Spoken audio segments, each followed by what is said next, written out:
नमस्कार मित्रांनो. आज आपण एक अशा ठिकाणी आलो आहे की जे मराठवाड्यातील हम्पी म्हणून प्रसिद्ध असं ठिकाण आहे. जसं कर्नाटकमधील हम्पी या ठिकाणी विविध देवी देवताचे मंदिर आहेत, तसंच या ठिकाणी सुद्धा विविध देवी देवताचे जे चालुक्यकालीन तसेच यादवकालीन मंदिर आहेत. तर आज आपण आलेलो आहेत परभणी जिल्ह्यातील चारठाणा या ठिकाणी.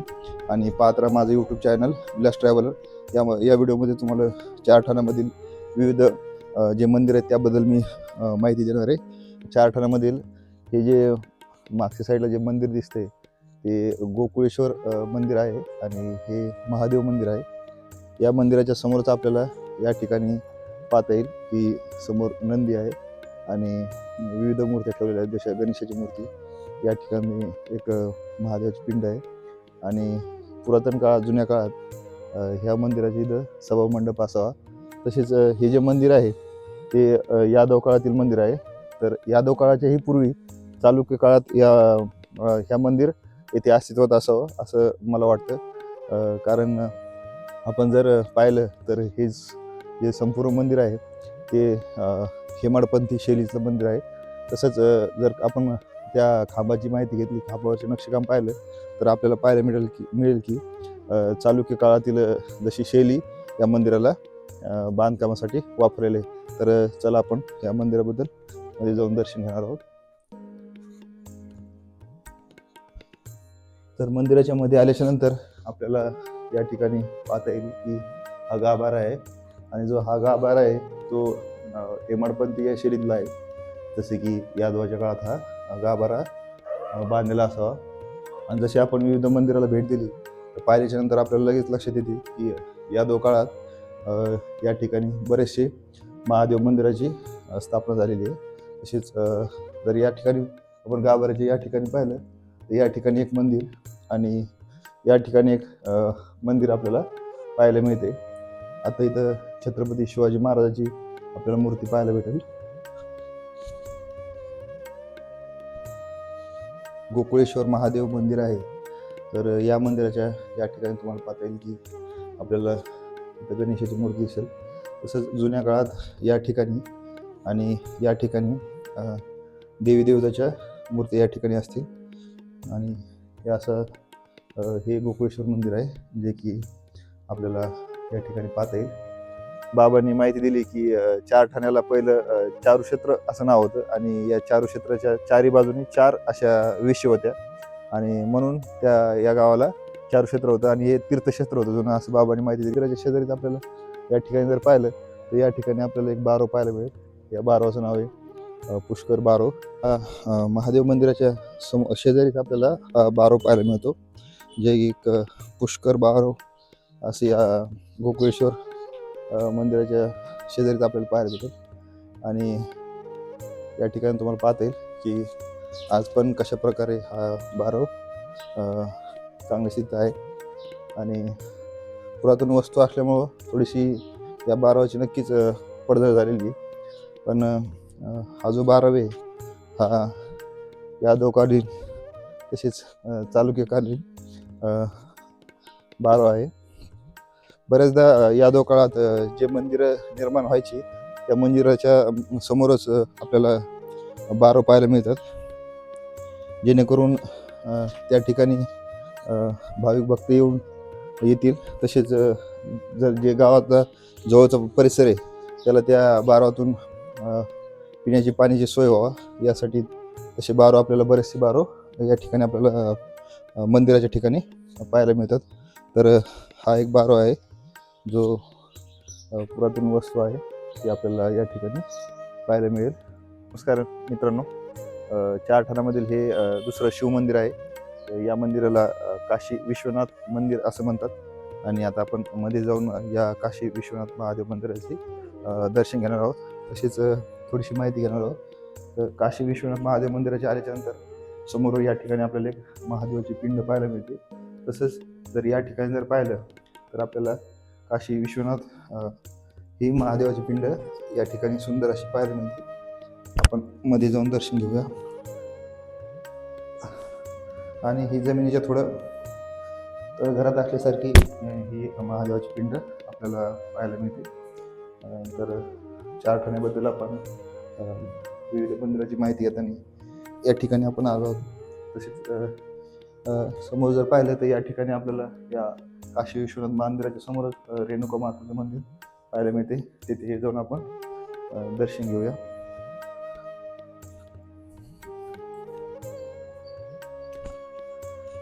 तर हे यादव काळातीलच मंदिर आहेत आणि खूप सुंदर असे हे मंदिर आपल्याला पाहायला मिळतात. तर जर या ठिकाणी पाहिलं तर हे आपल्याला रेणुका माताचं मंदिर या ठिकाणी पाहायला मिळेल. आपण आता रेणुका माताचं दर्शन घेऊया.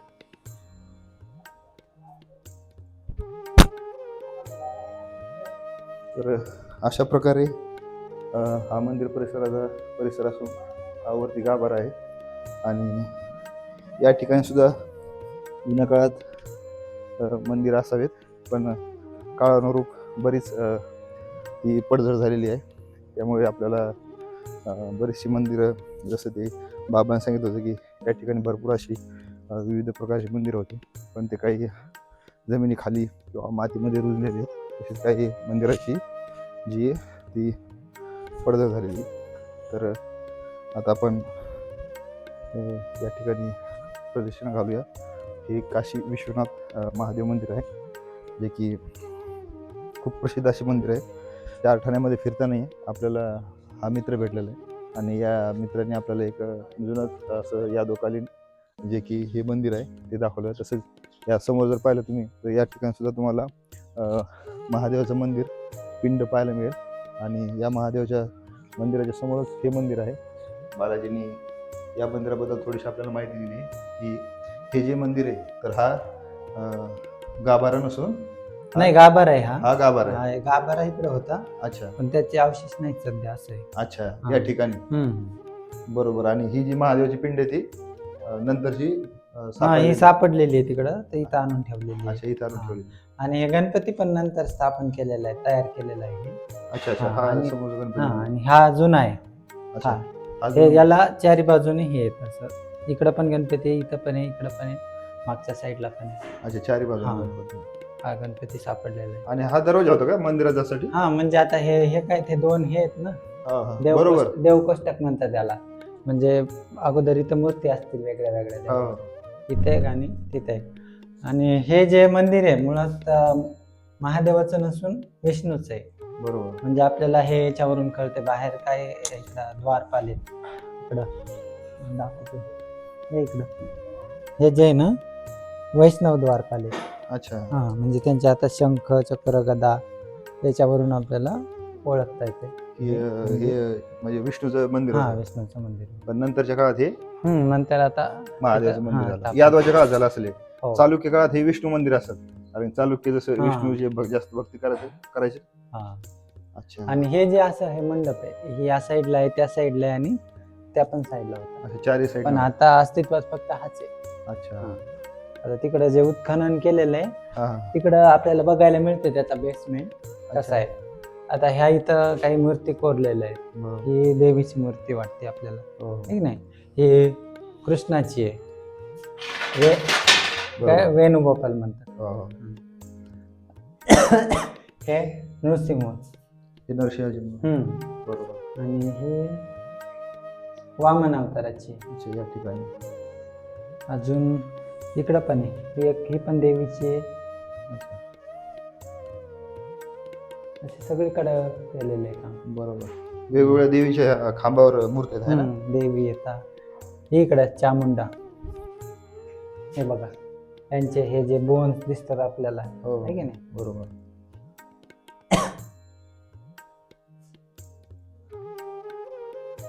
इकडे गणपती आहे या ठिकाणी. या ठिकाणी गणेशाची मूर्ती. बरोबर. हे इकडे नृत्य गणेश म्हणतात त्याला. नृत्य गणेश गणपती. म्हणजे गणेश नृत्य करणार. आणि ही जी बघा, ही कशाची आहे, गजासुराची. गजासुराचा महादेवाने वध केला होता ना तेव्हाची. अच्छा. ठीक आहे. म्हणजे याच्यात हे हत्ती आहे. अच्छा. हत्तीच्या पूर्ण तोंडात असं दाखवलेलं आहे. अच्छा, या आहे ना. तर मित्रांनो, चार ठाण्यामध्ये फिरत असताना आपण एका स्तंभाच्या ठिकाणी आलो, जो की खूप असा जुना असा स्तंभ आहे. तर आपल्याला हा मित्र भेटला होता बालाजी, आणि बालाजीने सांगितलेलं की हा जो स्तंभ आहे त्याला कीर्तिस्तंभ म्हणतात. आणि या कीर्तिस्तंभावर तुम्ही पाहता येईल तुम्हाला की कशा प्रकारे हा स्तंभ आहे. आणि त्या स्तंभावर वरच्या बाजूला काही मूर्त्या आहेत आणि खालच्याही चारी बाजूला काही मूर्त्या आहेत. तर हा जो स्तंभ आहे तो जैन स्तंभ असावा, बरोबर? जैन कीर्तिस्तंभ जैन हा जैन मूर्ती आहे. पण तिचं आता हे खंडित झालेली. ही एक हे झाड आहे, हो. झाडाखाली बसलेली देवी आणि तिच्या मांडीवर एक बाळ आहे. बरोबर. हे इकडं इथं हे बैल. हो, बैलाचे चित्र दिसतं. बैल हे तेच ढाल तलवार. या मूर्तीमध्ये दिसतं की खाली बैल आहे ना, देवीची मूर्ती समजते आहे ना. हा देवीचीच आहे. इथं काहीतरी दिसते पुन्हा खाली एक मूर्ती छोटीशी आहे ना. ते गरुड असेल, गरुड सारखं दिसायले. आता हे इथं पण उत्खनन केलं होतं, तिथं हे लागले आपल्याला हे अवशेष वर येत आहेत एकदम.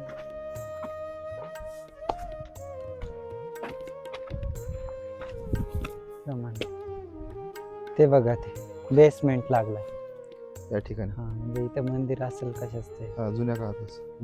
तर मित्रांनो, आपण चारठाणा येथील विविध जे मंदिर आहेत तर त्याला आपण भेट देत आहोत. तर चारठाणा गावाच्या शेजारीच एक नदी आहे आणि या नदीच्या शेजारी एक प्रसिद्ध असं नरसिंह मंदिर आहे. त्या ठिकाणी आपण या प्रवास ह्या रस्त्यातून आलो. रस्ता चांगला नसल्यामुळे थोडं आलो, पण आपल्याला इथं मित्र भेटला होता बालाजी, त्यांनी मदत केली. तर हे ते मंदिर आहे जे की नरसिंह मंदिर म्हणून प्रसिद्ध आहे, पण मध्ये महादेवाची पिंड आहे आणि छान असं मंदिर आहे. खूप साऱ्या स्तंभावर सभामंडप आहे आणि सभामंडपाच्या तिथे आपल्याला महादेवाची पिंड मिळते. तसं या ठिकाणी जर पाहिलं आपल्याला तर या ठिकाणी विविध मूर्त्या उत्खनात सापडल्या होत्या, त्याबद्दलही आपण माहिती घेणार आहोत. जसं त्या बालाजी बसला त्या ठिकाणीच एक मूर्ती आहे, त्या मूर्तीबद्दल सुद्धा आपण माहिती. तर हे जे मंदिर आहे महादेवाचं, तर विविध प्रकारचे खांब आहेत आणि हा पूर्ण सभामंडप आहे गाभाऱ्याच्या समोरचा, आणि विविध खांबावर हे मंदिर आहे. आणि या मंदिराला या साईडकडून एक दरवाजा आणि आपल्याला पाहतो या साईडकडून एक दरवाजा आहे, जो की मंदिर परिसरातले हे दरवाजे दोन, आणि इथे एक महादेवाची पिंड ठेवलेली आहे. आणि या ठिकाणी आपण दर्शन घेतलेले हे मेन मंदिर आहे, जे महादेवाचं मंदिर आहे. तर मित्रांनो, आपल्याला या मंदिराच्या खांबावर हा एक शिलालेख पाहायला मिळतो, जो की जुन्या काळातला शिलालेख आहे. ज्यावेळेस हे मंदिर तयार केलं असावे तर त्यावेळेसचा हा शिलालेख असावा.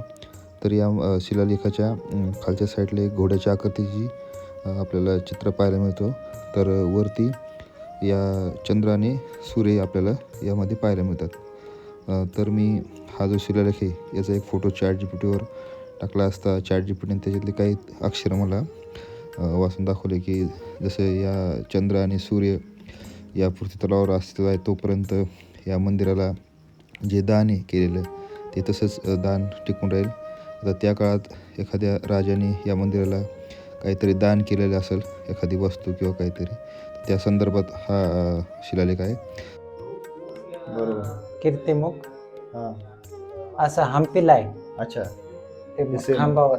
अच्छा अच्छा, हा बरोबर बरोबर आहे की नाही, हो हो. प्राणी दिसतं, खालचं शरीर प्राण्याचं असं वेगळं. विष्णूची मूर्ती ना इकडं सापडली होती, इथं ठेवलेली होती ती या ठिकाणी.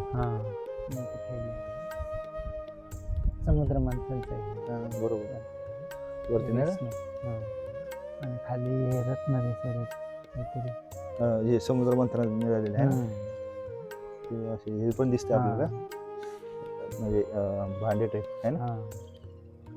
आणि विष्णू याच्यावर शेषनागावर वरती गदा. ही मूर्ती पण इथंच मिळालेली का? हा इथंच होती. आता इकडे तर मित्रांनो, नरसिंह मंदिराच्या शेजारीच हे एक मंदिर इथे उत्खननात सापडलं होतं, जे की शेतकरी आपल्या शेताची मशागत करताना त्यास हे मंदिरलाचा बेस लागला होता. आणि हे एक मंदिर आहे जे की शिवमंदिरचं आहे. आणि या ठिकाणी महादेवाची समोर आपल्याला पिंड पाहता येईल आणि हा मंदिराचा गाभारा समोर आणि हा सभामंडप असावा. आणि या ठिकाणी चार ठाणा या ठिकाणी आल्याच्यानंतर खूपच असं एक चांगला अनुभव या ठिकाणी आलेला आहे. विविध प्रकारची मंदिरं, शिवमंदिरं मला या ठिकाणी पाहायला मिळाली आहेत. तर मित्रांनो, अशा प्रकारे आपण हा चार ठाण्यामध्ये येऊन या चार ठाण्यातील विविध मंदिराला भेट दिलेली आहे आणि त्याबद्दल थोडीशी माहिती आपण घेतलेली आहे. आणि आपल्याला या ठिकाणी बालाजीने खूप सारी मदत केली, त्याबद्दल त्याचे धन्यवाद. तुम्ही पण नक्की या ठिकाणी येऊन हे विविध प्रकारचे मंदिरं पाहू शकताय, कारण की हे मराठवाड्याचं हम्पी नसून हे महाराष्ट्राचं हम्पी असं मला वाटते. आणि जर हा व्हिडिओ तुम्हाला आवडला तर नक्की तुम्ही माझ्या व्हिडिओला लाईक करा आणि कमेंटमध्ये सांगा की व्हिडिओ तुम्हाला कसा वाटला.